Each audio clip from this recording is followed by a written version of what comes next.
vous êtes bien sûr sur votre émission 100% Bénin. C'est un plaisir de vous savoir fidèle au poste. Mesdames, Messieurs, bienvenue. Réforme du système partisan, ce projet phare de Patrice Talon. Le chef de l'exécutif n'a visiblement pas encore dit son dernier mot après l'échec de la révision de la loi fondamentale dont la concrétisation aurait pu contribuer à l'aboutissement de la dite réforme. Le dossier refaire surface, mais sous une forme plus malléable, digeste. Une proposition de loi, certes, pas encore sur la table des députés, mais de sources bien introduites, déjà élaborées. Et c'est la trouvaille pour Tony Gaillet, le pari, finir avec la kyrielle de partis politiques qui pullulent de part et d'autre et régler une fois pour toutes l'épineuse question de transhumance politique. Salvatrice en la forme, la proposition de loi dans le fond suscite toutefois méfiance et grincement de dents. Trop de prérogatives dévolues au président de la République, s'écrient les uns, un grotesque montage de tests pour décapiter l'opposition politique, s'indignent d'autres. Mais qu'en est-il réellement? 100% Bénin, le numéro du jour, pour des éléments d'appréciation y afférents. Ce sera autour du thème proposition de loi portant charte des partis politiques au Bénin, une solution à demi-teinte ou véritable goulot d'étranglement des formations politiques. L'instant débat, ce sera, mesdames, messieurs, juste après la revue de presse.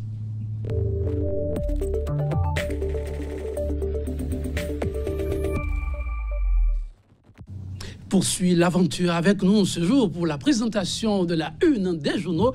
Emmanuel Crépy, déjà sur ce plateau. Emmanuel Crépy, bonjour. Bonjour, Joël Tondi. La grande forme ce matin pour l'aventure. La pêche, toujours la pêche. Ça fait plaisir. Alors, une fois encore, l'assise et les recommandations qui découlaient, je vais parler du 4e congrès du PRD, encore à la une des journaux et bien d'autres sujets. Bien entendu, les quotidiens sont revenus sur le maintien de maître Adrien Mbedi à la tête du PRD après ce 4e congrès ordinaire.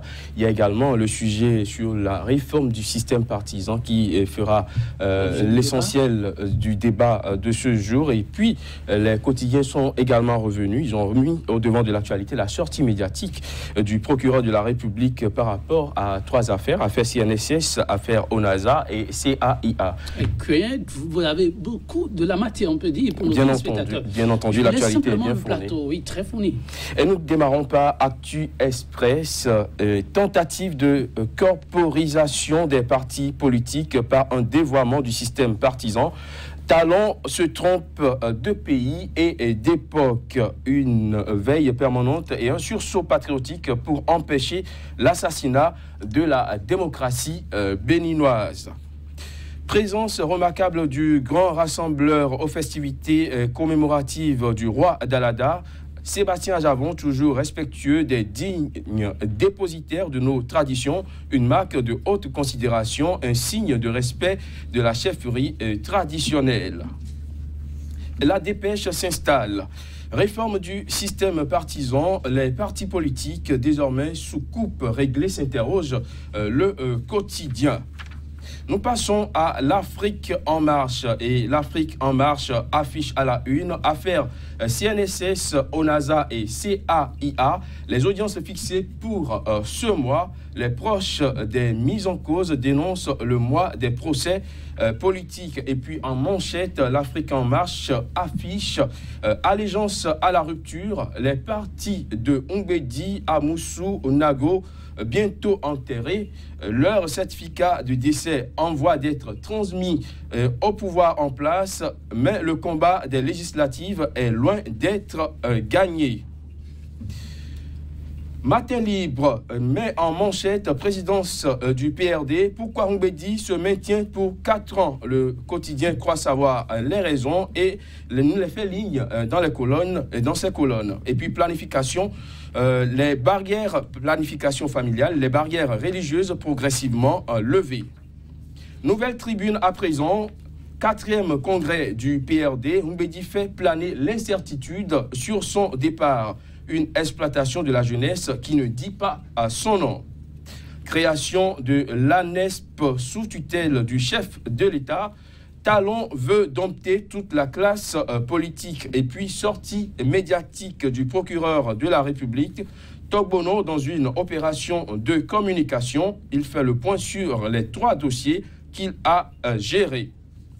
Point média pour mettre un terme à la revue des titres des quotidiens qui nous sont parus ce jour et qui nous sont parvenus ce jour. Point média placarde en manchette mouvance présidentielle, le double langage du PRD. Et puis, 4e congrès du PRD, Mbedi fait son testament. Et pour finir, affaire CNSS, ONASA et CAIA, le procureur annonce des comparutions pour les 15 et 27 décembre 2017. Voilà, Joël Yetondi, ce sera tout pour la revue des titres des canards qui nous sont parvenus ce jour. Et merci bien à vous, Emmanuel Crépier, avec la complicité de la régie. Une petite question avant de vous laisser partir. Pourquoi tant de bruit autour de la réforme annoncée depuis des lustres, quand même pas le chef, dont une proposition de loi pourrait aider à régler définitivement le sort? Alors, la question du système partisan s'était déjà réclamée depuis le régime le régime du président Boniaï, et toute la classe politique est d'accord qu'il faille aller à une réforme du système partisan parce qu'après 27 ans de renouveau démocratique, de multipartisme, la classe politique se trouve essoufflée et il fallait renouveler les choses et revoir un peu l'organisation de la classe politique. Mais aujourd'hui, même si tout le monde est d'accord, les politiciens de tout bord sont d'accord, il se pose un petit problème concernant les articles 11, 12 et 13 du projet de loi que le gouvernement propose actuellement, qui propose la création d'une agence qui doit gérer l'organisation de ces partis politiques, la création de ces partis politiques, mais qui est logée à la présidence de la République et qui est sous la coupe du président de la République. Donc il se pose un problème d'indépendance, un problème vous voyez comment quand le chef de l'État qui est concurrent à beaucoup d'élections en vue se retrouve à la tête de cette organisation. J'imagine que beaucoup vont sourire comme moi. Ne me dites pas que ça se passe au Bénin. Ça se passe au Bénin. Il se pose un problème d'indépendance, de liberté de ces partis politiques. Suivez mon regard. En tout cas, comme vous l'avez dit, ce sera le sujet au menu, le plat de résistance du numéro 100% Bénin du jour. Merci à vous, Crépier, pour le passage. Mesdames, Messieurs, vous l'avez compris, ce sera tout pour cette rubrique. Demain, un autre plateau dédié à la une des journaux. À très vite.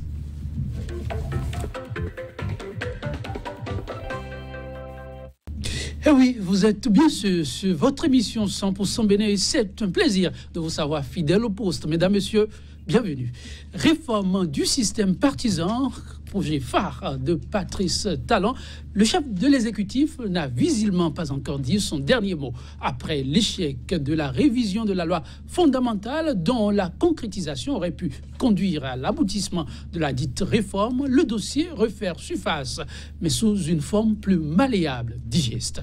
Une proposition de loi, certes, pas encore sur la table des députés, mais de sources bien introduites, déjà élaborées. Et c'est la trouvaille pour tenir gagner le pari, finir avec la kyrielle de partis politiques qui bullulent de part et d'autre et régler une fois pour toutes l'épineuse question de transhumance politique. Salvatrice en la forme, la proposition de loi dans le fond suscite toutefois méfiance et grincement de dents. Trop de prérogatives dévolues au président de la République, s'écrit les uns, un grotesque montage de tests pour décapiter l'opposition politique s'indigne d'autres. Mais qu'en est-il réellement? 100% Bénin, le numéro du jour, pour des éléments d'appréciation y afférents. Et ce sera autour du thème « Proposition de loi portant charte des partis politiques au Bénin ». Une solution à demi-teinte au véritable goulot d'étranglement des formations politique. L'instant débat, c'est tout de suite et maintenant. Je retrouve Steve Coton, juriste. Il est analyste politique. Steve Coton, bonjour. Bonjour. Et merci pour la disponibilité renouvelée. C'est moi qui vous remercie. En face de vous, votre collègue, pour ainsi dire, écrivain, observateur averti des questions d'actualité socio-politique sur le continent, Constantin Amoussou est une nouvelle fois encore avec nous ce matin, analyste politique. Il est également Constantin Amoussou. Bonjour. Bonjour, Joël. Merci pour la présence. Réforme sur le système partisan au Bénin, bientôt une question de régler. Pourrait atterrir dans les tout prochains jours sur la table des députés une proposition de loi consacrée pour la proposition de loi portant charte des partis politiques au Bénin. Un document de 7 titres avec 62 articles. Steve Coton, j'imagine, vous avez parcouru ce test qui circule ça et là et relayé déjà par mes journaux. Quelle est votre première lecture de l'option faite par rapport à cette préoccupation d'ordre national, on peut dire? Alors, d'abord, c'est un peu difficile de donner son avis sur un test dont vous n'avez pas l'idée de l'auteur ni de la structure émettrice du test. Donc, c'est déjà très difficile. Mais connaissant notre pays, en tout cas, connaissant depuis 6 avril 2016, connaissant le mode de fonctionnement un peu du pays, c'est qu'on peut dire que si ça vient sur les réseaux sociaux, si ça rentre dans les forats, ça veut dire qu'effectivement, qu'il y a un tel projet en cours. Et peut-être, on attend que le temps de l'officialisation. Et ça peut être ce qu'on a commencé par appeler un ballon d'essai pour avoir peut-être les avis. Et donc, c'est tout l'intérêt de notre débat d'en discuter. Et si c'est un ballon d'essai, c'est que nous avons récupéré ce ballon d'essai et nous allons donner notre avis. Alors, maintenant, par rapport au contenu du test, ce que je peux... La philosophie d'ensemble, on y revient tout le monde. On y revient dans un instant. Je permettez que je recueille aussi l'avis de Constantin Amonceau. La démarche, elle est toute trouvée pour pouvoir régler ce problème qui taraude bien des esprits il y a bien longtemps, pour pouvoir en arriver à la réforme du système partisan. Oui, en effet, on a été quand même bien surpris de voir un tel test surgir et commencer à se partager un peu partout sur les réseaux sociaux. Mais on a surtout remarqué qu'un certain nombre de dispositions qui avaient justifié le rejet du projet de révision de la Constitution s'y retrouvent. Et ce qui vient à l'esprit et qui apparaît un peu comme la philosophie de ce test, c'est justement la promesse faite par le garde des Sceaux au lendemain de l'échec de la révision de la Constitution de procéder désormais, de gouverner désormais par ruse et par rage. Et un certain nombre de dispositions contenues ici, sachant par ailleurs que pour faire voter une loi ordinaire, il suffirait d'une majorité simple, pourrait bien faire penser que c'est la ruse trouvée pour faire voter quasiment toutes les dispositions qui ont valu au projet de révision de la Constitution d'avoir été rejeté par une minorité, mais une minorité de blocage des députés à l'Assemblée nationale. Et c'est donc, voilà, ce qui me vient à l'esprit dès l'entame pour le débat que nous allons ouvrir sur ce projet. Ah oui, vous l'avez introduit aussi très habilement, la philosophie du test elle-même. Je me retourne vers Steve Pouton. Je parlais déjà de cette philosophie, l'ossature, la portée. Alors, vous permettez, avant de répondre précisément à votre question, de faire une remarque par rapport à l'intervention de Constantin Amonceau, de dire que peut-être que je ne partage pas. On ne peut pas reprocher au gouvernement lors de la révision de la Constitution que la Constitution est le test fondamental, non pas, je crois, sacré, et que, par exemple, pour faire la réforme du cadre partisan, moi je faisais partie de ceux qui avaient dit pour réformer le cadre partisan, on n'a pas besoin de toucher à la Constitution.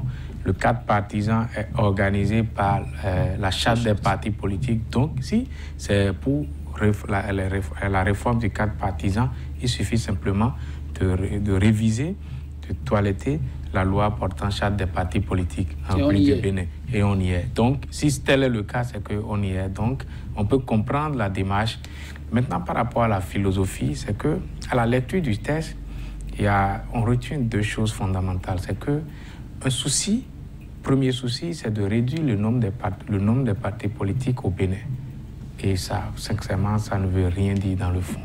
Parce que à partir du moment où nous avons adopté le multipartisme intégral, c'est que soit le multipartisme est intégral, soit le multipartisme ne l'est pas. Point. Et donc ça, c'est un régressement par rapport au pluralisme démocratique dans notre pays. Deuxième chose, pourtant, les Béninois, on les a tous entendus dire que c'est un peu de trop, les partis politiques qui naissent chaque jour, que Dieu fait.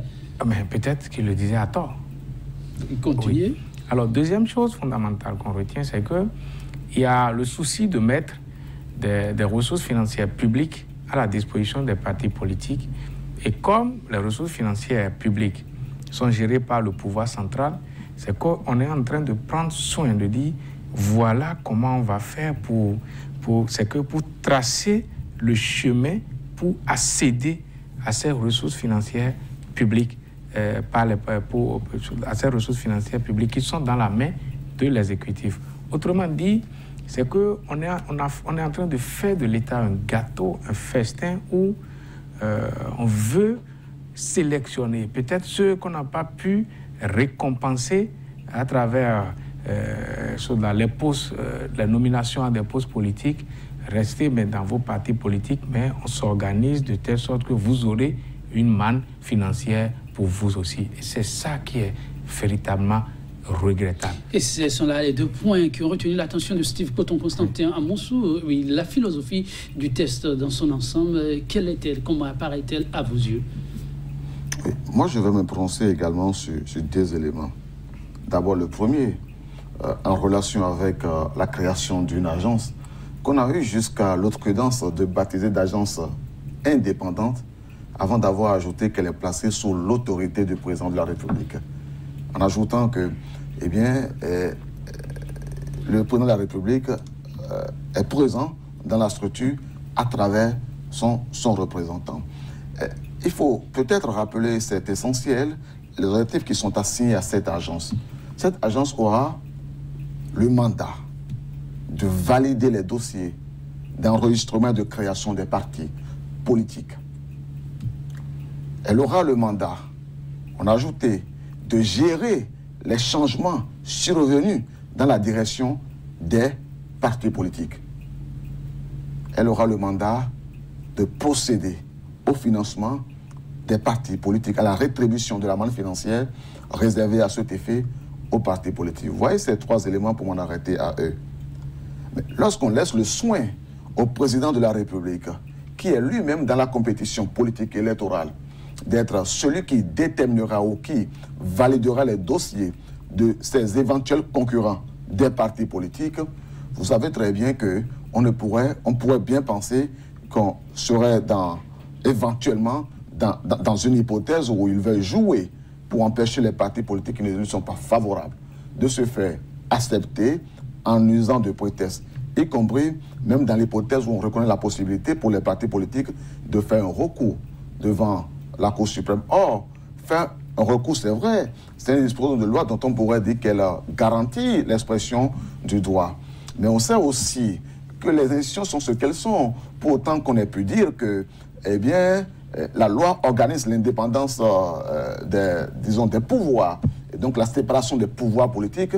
Il n'est pas non plus à exclure que dans le fonctionnement des structures, des institutions dans nos pays, en Afrique, on a eu quelquefois le sentiment que le pouvoir exécutif a trouvé les moyens de tenir un peu en laisse les autres institutions. Et donc, par exemple, ici, la Cour suprême. Et donc, il ne s'agirait que de ça, de trouver une ruse pour empêcher l'expression dans un délai donné de la volonté des partis se faisant enregistrer de pouvoir être reconnus par l'État. Première observation. La deuxième, toujours dans le cadre du mandat de l'Agence nationale de l'enregistrement et du suivi des partis politiques, c'est le fait de dire que c'est cette agence qui va gérer, c'est le mot utilisé, gérer les divergences ou les changements de direction intervenus à la tête des partis politiques. Prenons un cas pratique. La Renaissance du Bénin est en conflit en ce moment. Si l'une des ailes de la Renaissance du Bénin décidait de procéder au changement, comme c'est le cas à la tête du parti politique, et envoyait à l'Agence nationale d'enregistrement et de suivi des partis politiques, eh bien, le chef de l'État, pouvant avoir l'une des ailes sous son contrôle, comme cela semble être, il ne lui suffirait que de faire valider l'aile qu'il reconnaît, et donc finalement de trouver par les subterfuges de cette loi qui est en gestation la possibilité de régenter et donc de choisir lui-même et uniquement lui-même ceux qui seront reconnus comme des partis politiques et leurs dirigeants à l'intérieur du pays. Et enfin, l'idée que ce soit aux partis, enfin à l'agence de distribuer, disons, les ressources publiques de l'État aux partis politiques donne à penser aux partis politiques qu'ils tendent la main au président de la République, en tout cas. Et donc, en conséquence, on pourrait trouver les moyens de les maîtriser en se disant, mais si tel et tel ne se conduisent pas de façon à rendre possible les objectifs politiques visés par le président de la République, lui-même homme politique, eh bien, on pourrait le tourner en bourrique et trouver le moyen de l'empêcher d'avoir accès au financement public. Sur ces observations, et donc, on a toutes les raisons de penser et surtout de se réserver par rapport à la volonté de créer une agence. Et donc, on ne sait pas de quel esprit cela a pu émerger. Et enfin, pour le second aspect que j'allais citer, celui de dire que, mais dès maintenant, c'est-à-dire dès 2018, les partis vont commencer par avoir les financements. Mais pourquoi ça presse? Pourquoi n'attend-on pas les prochaines élections pour commencer le financement? Un peu comme si on trouvait un appât. Ah oui, mais c'est ce que l'on veut faire. Parce qu'on dit, si vous votez cette loi-là, maintenant, dès 2018, vous allez commencer par avoir de l'argent. Et donc, on veut tâter les députés. On ne leur dit pas on vote une loi, c'est-à-dire on veut dire qu'elle sera d'application immédiate. C'est-à-dire, en droit, de façon générale, l'application immédiate ou rétroactive est une exception. Sinon, en règle générale, la loi dispose pour l'avenir. Mais celle-ci dit qu'elle est d'application immédiate. C'est-à-dire que si vous la votez, dès l'année prochaine, vous aurez de l'argent. On ne dit pas que vous aurez seulement de l'argent pour animer la vie politique. Mais on dit que vous aurez même de l'argent pour poser des actes sociaux en tant que député. Mais depuis quand il est dans l'attribution d'un député de faire des actions sociales? Depuis quand cela est-il rentré dans les habitudes des pratiques démocratiques, au point où une loi dit que désormais, la République, c'est-à-dire le contribuable, mettra de l'argent entre les mains de chaque député pour dire « va faire du social dans ta circonscription électorale ». Donc, on sent très bien qu'on utilise plutôt cette loi comme un appât pour obliger les députés à y accéder, à voter et à atteindre les objectifs dissimulés à l'intérieur de ce projet de révision de la charte électorale. Une proposition de loi qui manquerait de pertinence et d'objectivité?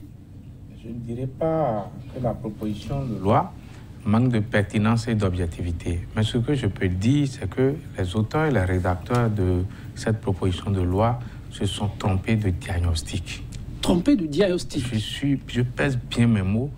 Le diagnostic pour les partis politiques est mal posé. Pourquoi? Parce que quand je prends les deux philosophies que je viens de décrire, et première philosophie qui consiste à réduire le nombre de partis politiques.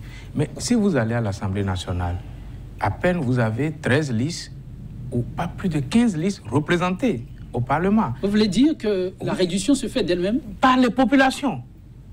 Par les populations. Mais pourquoi vous voulez empêcher les gens de créer des partis politiques? En quoi la création de partis? Mais c'est la compétition. Les gens iront dans la compétition. Maintenant, ça c'est le premier point. Second point, oui, on a dit, nous sommes tous d'accord pour le financement public des partis politiques. Mais il ne faut pas que ça tourne à ce que l'argent soit utilisé, comme l'a dit Constantin Amoussou, pour appâter, pour ne pas dire les députés, mais pour appâter les partis politiques. Surtout qu'il n'y a pas que des députés qui sont des élus de la République et qui participent à la gouvernance du pays. Non, nous avons aussi des élus au niveau local qui sont issus aussi des partis politiques. Alors, comment on les finance, eux, alors?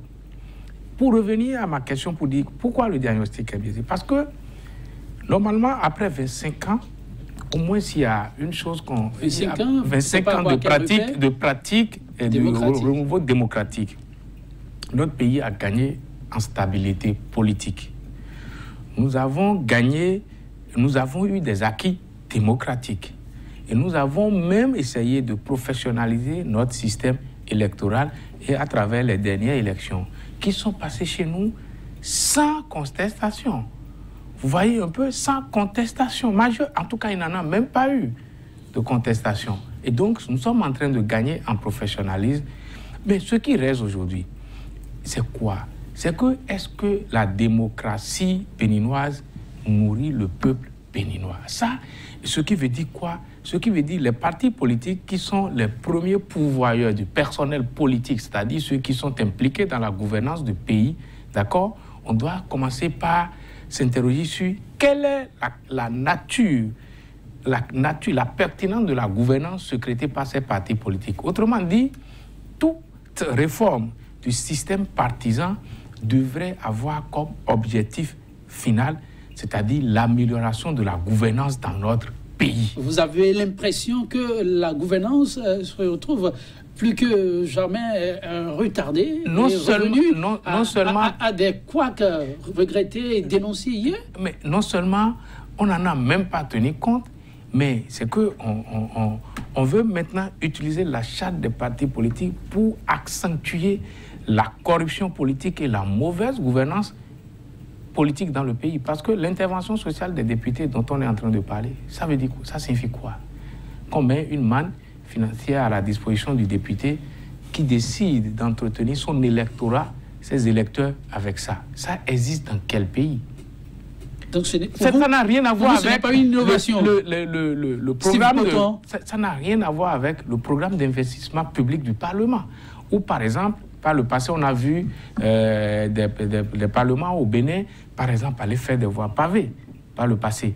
Et on peut comprendre qu'il y a un programme d'investissement public mis à la disposition du Parlement, que le Parlement peut décider de partager par les députés et que, à travers ce programme d'investissement public, avec peut-être une structure étatique comme superviseur, oui. C'est qu'un député peut aller réaliser une école, un centre de santé dans sa circonscription. On peut comprendre ça parce que ça existe sous d'autres formes, sous d'autres cieux. Mais dire, remettre de l'argent, 30% du budget de financement des partis politiques qui est adressé aux députés et ils iront faire des interventions sociales avec ça. Ça veut dire quoi, des interventions sociales? Soyez un peu sérieux. C'est chez nous qu'on a voté une loi pour la lutte contre la corruption. L'autre chose aussi qu'il faut dire, c'est quoi? C'est que on ne met pas l'accent sur la responsabilisation des partis politiques. Parce que ce qu'on dit, c'est quoi? C'est que le parti politique, soit de l'opposition, soit de la mouvance, il est impliqué d'une manière ou d'une autre dans la gouvernance publique. D'accord? Par exemple, on peut exiger des partis politiques, en dehors de vos activités statutaires, voilà l'argent public qui est disponible, mais voilà ce que vous allez faire avec ça durant toute l'année. Par trimestre, par exemple, vous devez organiser 2 activités de formation des jeunes. Il y a des experts, des analystes politiques, des politologues, des politistes agréés, peut-être auprès d'une structure identifiée qui met à votre disposition un répertoire des experts qui peuvent être appelés pour ces genres de formation. Comment vous impliquez les femmes? Alors, on dit aujourd'hui que notre population est à environ 65% jeunes moins de 35 ans. Et donc, il faut impliquer davantage cette couche sociale dans la gouvernance politique de notre pays. Mais on peut faire des bonus pour dire, mais si vous ne présentez pas une liste avec 40% de femmes, c'est que voilà les amendes que vous aurez à payer, voilà ce qu'on va faire, des rétributions qu'on va faire sur votre... Vous en êtes à faire des contributions là. Et donc, je dis, mais il faut améliorer, il faut, par la proposition de loi, chercher à améliorer la qualité de la gouvernance dans notre pays. Puisque le rôle essentiel des partis politiques, on dit l'animation de la vie politique, mais c'est quoi? L'animation de la vie politique, c'est soit d'amener à contrôler efficacement l'action de l'exécutif si vous vous retrouvez dans l'opposition, soit si vous êtes dans la mouvance, que vous contribuez de façon non seulement significative, mais de façon positive à la gouvernance politique du pays. Mais ça, je ne vois pas ça dans ce test-là. Et c'est là, c'est un regret. Le document apparaît-il alors comme un instrument d'aliénation sur les acquis démocratiques qui sont là partant et qui forcent l'admiration jusqu'à preuve de contraire? Oui, jusqu'à un passé récent, le Bénin a à ce point brillé comme un modèle de démocratie que, pour dire les choses, et même en considérant que la vitesse d'avancement était plutôt moyenne, Richard Banegas a laissé une formule, à savoir la démocratie à pas de caméléon. Un peu pour dire que même si les avancées ne sont pas spectaculaires, le Bénin avançait quand même. Aujourd'hui, et au regard d'un certain nombre d'éléments, et en particulier de cette loi qui a tout l'air d'une police politique mise en branle pour décider de ceux qui seront les compétiteurs, de ceux qui seront acceptés dans la compétition par l'un des compétiteurs, notamment le compétiteur en exercice, on a des raisons de penser que le Bénin signe comme un recul démocratique terrible si tant est que ce projet en l'état finissait par être présenté et soumis aux députés pour faire l'objet d'un vote. Or, on sait par ailleurs que ce que l'on a pu appeler le bloc de la majorité présidentielle, qui est fort de 59 députés, procède par un vote mécanique au profit des projets qui viennent du chef du gouvernement, que même Maître Adrien Ongbedi, qui est le président de l'Assemblée nationale, a rappelé à l'occasion de son récent congrès qu'ils vont continuer de faire ce qu'ils ont appelé un soutien résolu et indéfectible en direction du gouvernement et donc de tout ce qui proviendra du gouvernement. On a alors donc des raisons de penser qu'un projet a des chances de passer en l'état. Et si jamais un tel projet passait, ah oui, on dirait que c'est vrai, c'est la loi est dure, mais c'est la loi, mais on aurait détruit l'esprit de la démocratie béninoise. Mais plus encore, c'est un héritage. Parce que c'est cet héritage, pour qu'il soit, qu'il y a nécessité que des gens tels que Tobo Diallo qui aient versé leur sang. Il faut que l'histoire soit ressuscitée, il faut que l'histoire soit suffisamment répétée afin que l'on sache que les héritiers de notre système, du bénéfice de notre système démocratique sachent que pour qu'on en soit là, pour qu'eux, ils puissent avoir été capables de franchir les étapes qu'ils ont franchies, d'accéder à des fonctions politiques, il a fallu que des citoyens béninois se soient battus au point d'avoir été prêts à verser leur sang. Ils se sont battus justement pour dire non au système d'embrigadement des libertés, au système qui embrigade et qui empêche l'expression des libertés. C'est pour cela d'ailleurs que le multipartisme intégral a été inscrit en noir de façon très visible dans la constitution de notre pays, comme pour dire, c'est une charpente. Et donc, on ne peut pas, même pas une ruse, toucher à l'idée de multipartisme intégral sans détruire l'esprit de la constitution de notre pays. Et donc, on devrait en principe s'attendre à ce que si une loi en l'état venait à passer, elle soit censurée par la Cour constitutionnelle. Mais on sait aussi que dans la chronologie des choses, 2018 est l'année du renouvellement à la tête, en fait, dans les instances institutionnelles d'un certain nombre d'instances institutionnelles, la Cour constitutionnelle entre autres, et que si les hommes qui se vouent corps et âme au chef de l'État, on a entendu parler d'un responsable d'un des partis politiques en soutien total au chef de l'État, venait à prendre le contrôle. On a des raisons, en tout cas, de se rendre suspect, qu'éventuellement, les tests, on ferme les yeux sur des irrégularités,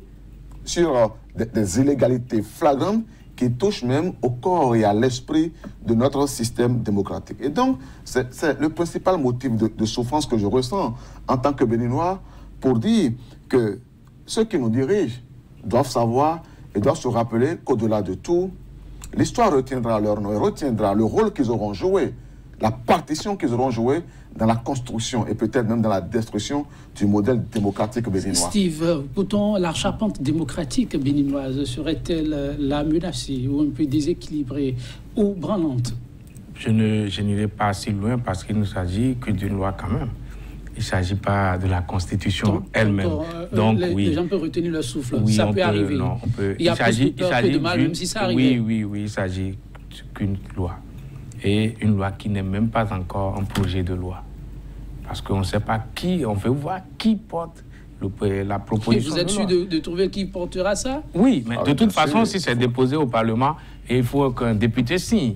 Ou bien, si c'est le gouvernement qui envoie, que le gouvernement signe pour dire oui. Et là, on pourra apprécier la moralité démocratique de l'auteur du texte. Oui, vous attendez ça? Oui. Non, je pense que il y a vraiment au niveau de notre système partisan, il y a de l'hygiène à faire. Mais ce n'est pas de l'hygiène telle qu'elle est proposée ici. Et c'est ça, il faut m'atteler sur ça. Parce que quels sont les problèmes que nous remarquons durant notre petite aventure politico-démocratique? Par exemple, l'accès des partis politiques aux médias publics de l'État. Par exemple. Et ça, ici, la charte des partis politiques, aujourd'hui, doit pouvoir trancher cette question. Pour dire quoi? Pour dire il y a des options faciles. Par exemple, il suffit de dire les partis politiques, les partis politiques représentés au Parlement, par exemple, parce que quand même, le grand débat politique du pays se mène au Parlement. Les partis politiques représentés au Parlement, d'accord, ont tel nombre d'heures d'antenne par an sur les médias publics. On dit, pour les partis de l'opposition, peut-être c'est moins de 50% de temps d'antenne pour les partis de la mouvance, parce que ceux qui sont dans l'action, il faut leur donner plus de temps pour s'expliquer aux populations. Est-ce que vous voyez un peu? Donc, je suppose si on donne 1 heure par mois à l'opposition, c'est qu'on donnera 2 heures par mois, par exemple, à la mouvance présidentielle. Ça, il faut régler cette question. Pourquoi ce n'est pas possible. Et d'ailleurs, le président de la République lui-même, il a dit que les médias publics sont devenus des caisses de résonance de l'Est, de l'ancien régime, et que les partis politiques de l'opposition n'ont pas accès aux médias publics. Je pense qu'il faut corriger ça. Après 27 ans d'aventure démocratique, notre pays peut faire ça là, au moins. Et on n'a pas besoin de la RAC pour régler cette question. Non, la charte des partis politiques, la loi qui organise les partis politiques au Bénin peut régler ce problème-là. Deuxième problème qu'on peut régler normalement dans la charte et qu'on n'y voit pas, c'est quoi? C'est le problème de la polarisation. Aujourd'hui, quand on voit le projet en état, c'est que on va créer peut-être un grand parti unifié autour du chef de l'État. Autour du chef de l'État. Mais s'il n'est plus président de la République, si on a créé le parti politique et c'est pour le soutenir, c'est qu'on transforme le BMP en parti politique unifié tel qu'on entend dans les couloirs. Mais s'il n'est plus président, s'il quitte le pouvoir, BMP va devenir quoi? Vous avez vu que même au pouvoir, quand avec les forces Cori pour un Bénin émergent, Boni Yahi a proposé un candidat, mais tous les membres des forces Cori pour un Bénin émergent n'ont pas suivi. Et donc, qu'en est-il de celui qui ne serait pas au pouvoir? Donc, ça va être aussi une démarche, je vais pas dire une démarche provisoire, mais une démarche qui... Pourtant, vous avez bien lu les tests. Cette fois-ci, la discipline est de mise. L'acteur politique ne décide pas de faire ce qu'il veut et comme il veut. Comment vous pouvez empêcher? Mais ce que vous voulez, votre volonté n'est pas au-dessus de la Constitution. Hein. La liberté de penser, la liberté d'association est garantie ça dans la Constitution. Ou bien vous voulez changer ça aussi? En tout cas, le toilettage n'est pas encore terminé. Mais parce que on peut m'empêcher, par exemple, de créer un parti politique, mais on ne peut pas m'empêcher de créer un mouvement politique et d'animer la vie politique. Parce que pour créer un mouvement politique, sur la base de la liberté d'association constituée dans la Constitution, aussi au pouvoir, donc vous serez limité à animer à vitam la vie politique. Sans pour autant... Et d'ailleurs, pour l'instant, les présidents de la République que nous avons connus, en tout cas... C'est pour corriger tout ça. Désormais, le chef de l'État ne viendra pas à ce niveau. Il doit venir d'un courant politique. Donc, la vision est de travailler pour en arriver à ce résultat. Ne veut pas dire d'un parti politique. En arriver à un parti politique, il doit émerger d'un parti politique. Et les différents partis politiques sont en train de travailler pour... Il doit émerger d'un parti politique, ne veut pas dire non plus qu'il est militant d'un parti politique. Qu'il est militant d'un parti politique. Oui, en tout cas, le travail est en train d'être fait. On sera situé dans les tout prochains jours. Oui, Constantin Amoussou. Et la loi ne sera pas au-dessus de la Constitution. En tout cas, progressivement, pour ceux qui s'observent actuellement, tout ce qui n'a pas pu être obtenu grâce à cette loi au toilettage avortée de la loi fondamentale, progressivement, on est en train d'y arriver. Constantin Amoussou, la charpente démocratique dis-je, en l'état, c'est vrai, on ne connaît pas encore le signataire, mais comme l'a souligné Steve Poton aussi, c'est une réalité que lorsque ça commence par sentir de la sorte, finalement, ça finit par prendre corps. Est-ce qu'il faut continuer par donner l'alerte, comme certains le font déjà, à en appeler à plus de citoyenneté, et surtout à tenir compte de ce qu'a été le Bénin d'hier pour pouvoir asseoir quelque chose de durable dans le temps? Oui. Il faut surtout avoir à l'esprit que le Bénin n'est pas une nation isolée, que le Bénin se meut dans un environnement politique et international, que dans cet environnement, il y a des pratiques, il y a des habitudes, et puis il y a également des évolutions historiques dont il faut absolument tenir compte. Lorsque vous voyez les tendances un peu partout dans le monde aujourd'hui, c'est vrai, les partis politiques demeurent le principal espace d'animation de la vie politique, mais on a vu que de plus en plus, les candidatures indépendantes, y compris aux élections législatives, y compris aux élections communales, sont encore des formes d'expression d'animation de la vie politique, au point où, lorsque les citoyens se sont retrouvés en désaccord avec les partis politiques classiques, ils se sont reliés à des mouvements qui sont nés spontanément et qui ont paru mieux incarner leurs rêves. D'ailleurs, même en France, la République en marche, ce n'est pas l'émanation d'un parti politique.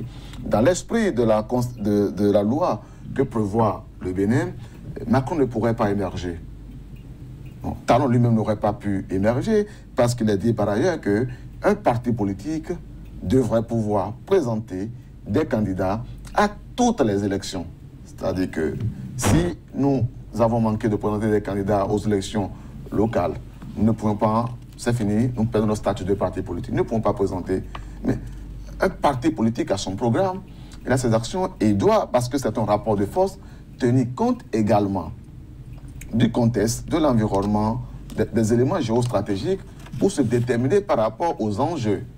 Par exemple, on aurait pu dire que si qu'un parti est tenu de prendre part à l'une quelconque des élections, peut-être dans une période donnée, mais lui fait l'obligation de présenter à toutes les élections alors qu'il pourrait ne pas avoir de candidat à présenter peut-être à la présidentielle et vouloir aller dans un jeu d'alliance, c'est tout dire de l'idée que la volonté du chef de l'État et de ceux qui, peut-être dans son sillage, produisent ce test, n'est pas de savoir ce qu'on ferait quand il ne serait plus au pouvoir, c'est d'exclure la perspective qu'il ne serait plus au pouvoir. C'est ça en réalité, et c'est ce que je voulais observer à Steve, qui est le projet, l'esprit de ce test. Il n'y a pas, et on ne le conçoit pas d'après ce chef d'État, on ne le conçoit pas. Il ne conçoit pas qu'il y ait d'après lui. On conçoit un chef éternel? Oui, voilà, c'est comme ça. C'est-à-dire au point où on finit peut-être par se dire, si éventuellement il s'en allait, bon, au moins comme ça, il serait parti, nous allons voir comment nous ferons pour continuer à faire préserver, c'est comme on a vu au Togo, à travers un successeur biologique ou autrement, le maintien, disons, de la mainmise de son appareil politique sur le système. Parce qu'il ne faut pas oublier, si c'est à vous qu'il appartenait de valider même l'existence de votre concurrent, si vous avez la possibilité de ne pas le valider, vous ne le validerez pas. Et vous jouerez dans les ombres, vous jouerez dans l'ombre de ruse pour qu'il ne soit jamais validé. Vous savez qu'en Afrique, on a vu plein de choses. On a déjà vu un chef d'État en Afrique prendre un décret pour augmenter l'âge de son fils, afin de lui permettre d'accéder au pouvoir. Il a pris un décret. Et par décret, il a augmenté l'âge de son fils pour lui permettre d'accéder au pouvoir en remplacement de lui-même. On a vu Foya Singbe réviser, modifier, violer l'espace de 24 heures, mais à plusieurs reprises, la constitution de son pays. Il n'avait pas, il ne couvrait pas, il ne remplissait pas la condition d'âge requise. En 24 heures, ils ont tout fait pour qu'il remplisse ça, en modifiant la constitution. Il n'était pas député. En 24 heures, alors qu'il était ministre, sans élection, il est redevenu député. Il n'était plus député. Il est devenu député. En 24 heures, il est devenu le président de l'Assemblée nationale en remplacement du président qui était là.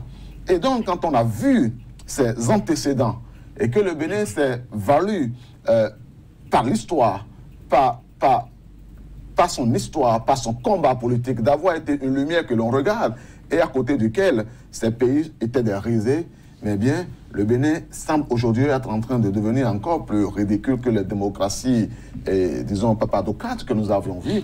Et c'est ça qui est la grosse gravité de ce projet de révision de la charte des partis politiques. Je dirais peut-être, pour finir un peu sur cela, que si moi j'avais été député à l'Assemblée nationale de la majorité ou de la minorité, je me serais fait le devoir, avant même d'avoir à examiner un tel test, de m'interroger sur ma conscience de citoyen. Parce qu'avant d'être un élu, on est un citoyen d'une république. Parce qu'on est censé, il faut se rappeler la fonction de représentativité, qui est la fonction du citoyen. M'interroger finalement sur l'osmose qui pourrait y avoir ma conception. Vous savez très bien qu'en politique, l'éthique, en tout cas pour ce qu'on observe jusqu'à présent, occupe les derniers loges. Mais c'est peut-être là qu'il faut interroger notre perception, notre conception de la politique. Parce que par définition, la politique, c'est la gestion de la cité. Et dans la gestion de la cité, entendu que la cité est constituée d'intérêts multiples et divergents, le rôle justement par nature de celui qui aspire à gérer ou à représenter un citoyen, c'est la capacité à surmonter ses propres intérêts pour penser d'abord à l'intérêt de la majorité. C'est d'ailleurs pour cela que, historiquement, toutes les démocraties, et d'ailleurs celles qui ont émergé dans le giron du Péloponnèse, ont été fondées sur ce qu'on a appelé l'utopie des inventions démocratiques. C'est-à-dire la pensée, c'est-à-dire l'idée que, au-delà de l'échafaudage institutionnel, que le pouvoir soit en état, mais réellement d'arrêter le pouvoir. Oui, que le pouvoir soit en état, Constantin, d'arrêter le pouvoir, ça reste un souhait. Les acteurs politiques ont leur façon d'apprécier les événements et l'intérêt personnel semble souvent prendre le pas, malheureusement, sur l'intérêt collectif. Steve Couton, la proposition de loi en l'état, comme on le dit, pour l'instant, pas de signataire, pas encore sur la table des députés, mais puisque ça existe, il faut en parler. Le temps de la concrétisation viendra, on fera le débat qui s'impose, mais en l'état, dites, est-ce qu'on risque d'avoir finalement un Parlement monocolore? Alors, je ne dirais pas qu'on risque d'avoir un parlement monocolore parce que je suis presque convaincu que le pluralisme démocratique est ancré dans les mœurs au Bénin. Le pluralisme démocratique est ancré dans les mœurs et je pense que même si l'objectif final c'est d'avoir un parlement monocolore, les Béninois ne vont jamais le permettre. Mais les Béninois ne sont pas au-dessus de la loi. Et je dis les Béninois ne vont jamais le permettre. Je pèse bien mes mots. Ce sont les députés qui votent, oui, ce que je vais dire, d'abord pour lever quelques équivoques par rapport à l'intervention de Constantin. OK. Sur le fait que l'article 29 dispose que les partis politiques sont tenus de participer aux élections nationales et locales. Mais oui, les partis politiques sont tenus de participer. Il y a plusieurs manières de participer à une élection. On peut participer de façon personnelle, c'est-à-dire avec le parti uniquement, comme on peut participer en alliance avec d'autres partis politiques. On dit présenter des candidats aux élections nationales et locales. Oui, vous pouvez présenter un candidat qui n'est pas issu de votre parti politique. On n'a pas dit on n'a même pas dit que présenter des candidats qui sont des militants du parti. Donc, vous pouvez même aller... Là, nous sommes peut-être dans l'interprétation. En disant présenter des candidats, l'idée, par excellence, c'est de supposer que les candidats sont présentés à l'intérieur du parti politique. Autrement, la philosophie qui semble avoir été à l'origine disons, l'une des philosophies qui semble avoir été à l'origine de la confection de ce projet de réforme du cadre partisan, c'est de dire il n'est pas bon pour un pays d'avoir des partis politiques et de se voir tout le temps dirigés par des acteurs qui viennent comme des personnes isolées et constamment ont été les présidents de la République que nous avons. Et donc, il faut désormais que le président de la République émerge, entre autres, d'un parti politique. Mais là, et donc, ce disant, c'est-à-dire qu'on a un parti politique et cependant, on peut importer un candidat à l'intérieur du parti politique. C'est détruire l'esprit de ce principe-là. Non, attendez, parce que, oui, par rapport à ce que vous avez dit, on n'a que 2 minutes, allez très rapidement. Les partis politiques ont toujours présenté des candidats au Bénin. On ne peut pas reprocher aux partis politiques. À toutes les élections, non. Mais je dis, les partis politiques ont toujours présenté des candidats à toutes les élections au Bénin. Il y a des partis politiques, le PRD, la RB, le PSD, le FA, l'AFIA, des grands partis politiques que nous connaissons dans le pays. Ils ont toujours présenté des candidats à des élections, même des élections présidentielles. Donc on ne peut pas reprocher... On peut pas à toutes les élections. On peut pas... Mais je dis, prends un parti politique comme le PRD. Jusqu'en 2006, présentait toujours son candidat pour l'élection présidentielle, présentait des candidats aux élections locales, présentait des candidats pour l'élection législative, sur toute l'étendue du territoire. Est-ce que vous voyez un peu? Donc, on ne peut pas reprocher, c'est-à-dire aux partis politiques, ce que les Béninois n'ont pas fait. Si les Béninois n'ont pas choisi des acteurs politiques les Béninois préfèrent voter pour les non-politiques, ils ont aussi leurs raisons. Ils ont aussi leurs raisons, il faut les comprendre. Ils ont aussi leurs raisons. Est-ce que vous voyez un peu? Mais ce que je voudrais dire, peut-être comme vous l'avez dit, nous sommes presque à la fin, c'est quoi? C'est que, je reviens sur le diagnostic posé par ce test-là. Et je dis, ce test passe à côté du diagnostic. Et c'est ce qui s'est passé avec la réforme constitutionnelle. Et d'ailleurs, vous avez entendu, tous nos maîtres, les constitutionnalistes les plus comment je vais dire, les plus avisés du pays l'avaient dit qu'il y a un problème de diagnostic sur ce test. Et je pense aussi sur la proposition de loi, en l'état actuellement, il y a un problème de diagnostic. Ça ne vise qu'à régler deux problèmes. Réduire le nombre de partis politiques, ce qui ne veut rien dire dans une démocratie, et maintenant partager une manne financière à des organisations politiques qu'on aurait aidé à sélectionner. S'il y a des points majeurs qu'il faut revoir autour de cette proposition de loi, quels seraient-ils? Je l'ai déjà, et comme je viens de le dire, d'abord, il faut responsabiliser les partis politiques. Il faut trouver un moyen dans la loi pour les impliquer dans la gouvernance politique, qu'ils soient dans l'opposition comme dans la mouvance. Par exemple, il faut dire, s'il y a sur la loi de finances, par exemple, si c'est déposé, il faut que ça soit déposé, par exemple, en juillet. Et dès que c'est déposé, que les partis politiques de la minorité parlementaire, c'est-à-dire l'opposition parlementaire, déposent dans un mois un rapport général sur la loi de finances pour que ce rapport soit accessible au peuple, pour qu'on puisse voir quelles sont les observations faites par les députés de l'opposition sur le projet de loi de finances, pour qu'on apprécie. Il faut qu'on mette à leur charge une telle responsabilité. Constantin Amosso, quel reste votre souhait ou apport qu'on pourrait faire et avoir une proposition de loi plus 10 ans? Non, moi, je vais peut-être m'en tenir à une chose. L'agence, le seul fait de la création d'une agence qui va enregistrer, qui va faire le suivi des partis politiques, ça pourrait viser ce que dit Steve, mais il y a pire encore. Réduire les partis politiques, d'accord, mais peut-être les réduire jusqu'à l'unité près. Et les réduire jusqu'à l'unité près, c'est tomber dans le principe que nous avions toujours voulu combattre et pour lequel la Constitution du Bénin de 1997 est née, à savoir un parti unique déguisé. Parce que le chef de l'État, c'est lui qui va valider les dossiers des candidats, enfin les dossiers de création des partis politiques. C'est lui qui va les financer, c'est lui qui fera c'est lui. Et donc, à travers cela, trouver le moyen de faire bloquer l'enregistrement officiel, donc l'existence légale de tous les partis politiques ou des partis animés par des personnalités qui le dérangeraient et faire admettre de faux partis politiques, peut-être des partis satellites, pour faire penser que, ben voilà.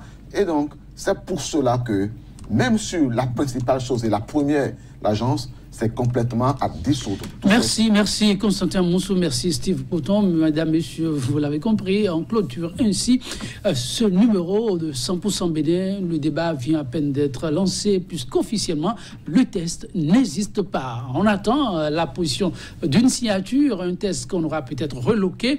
On appréciera en son temps, mais l'existence d'une certaine façon de ce qu'on a comme monture actuellement oblige à opiner. On poursuivra le débat certainement avec les acteurs politiques eux-mêmes, pourquoi pas déjà demain.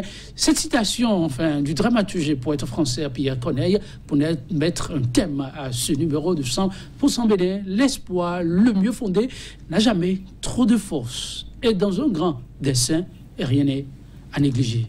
Mesdames, Messieurs, prenez soin de vous. Chaque jour reste une vie. Au plaisir de vous retrouver demain avec la même disponibilité. À très vite.